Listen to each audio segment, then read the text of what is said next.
بسم الله الرحمن الرحيم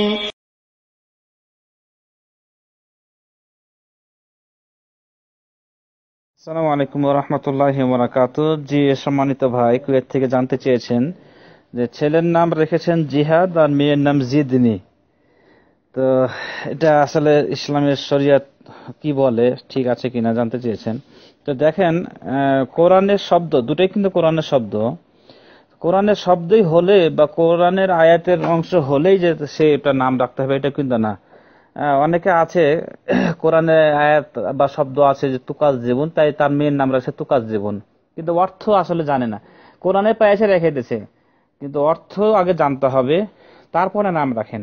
অর্থবহল নাম রাখেন, কারণ রাসূল সাল্লাল্লাহু আলাইহি সাল্লাম কতগুলো নাম রাখতে নিষেধ করেছে, অথচ কোরআনের শব্দ আছে, যেমন হুজুন, তারপরে এই ধরনের আরো আছে যেগুলা নিষেধ আছে।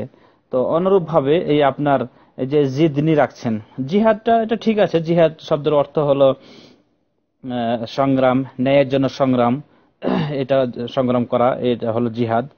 শুধু আর নাম যত ছোট ততই ভালো। কিন্তু জিদনি কথাটার অর্থ কি জানেন?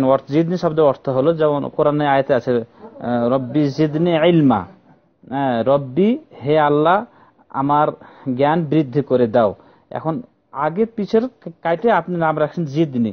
জিদনি শব্দটা আরবি ব্যাকরণ অনুযায়ী এটা আমরের সেগা হয়, যে যেটা আদেশ করা হয়, যে জিদ মানে বৃদ্ধি করো, জিয়াদা থেকে জিদ, বৃদ্ধি করো, নি আমার, আমার জন্য বৃদ্ধি করো, অর্থাৎ আমাকে বৃদ্ধি করো। তো আপনি যখন তাকে ডাকবেন জিদনি, জিদনি, হ্যাঁ আমাকে বৃদ্ধি করো বা আমার আমার বৃদ্ধি করো, কি বৃদ্ধি করবো আপনার? সে কি কোনো বৃদ্ধি করতে পারবে? তার কি কোনো ক্ষমতা আছে যে কিছু বৃদ্ধি করতে পারবে, যদিও আপনি গোপন রাখেন?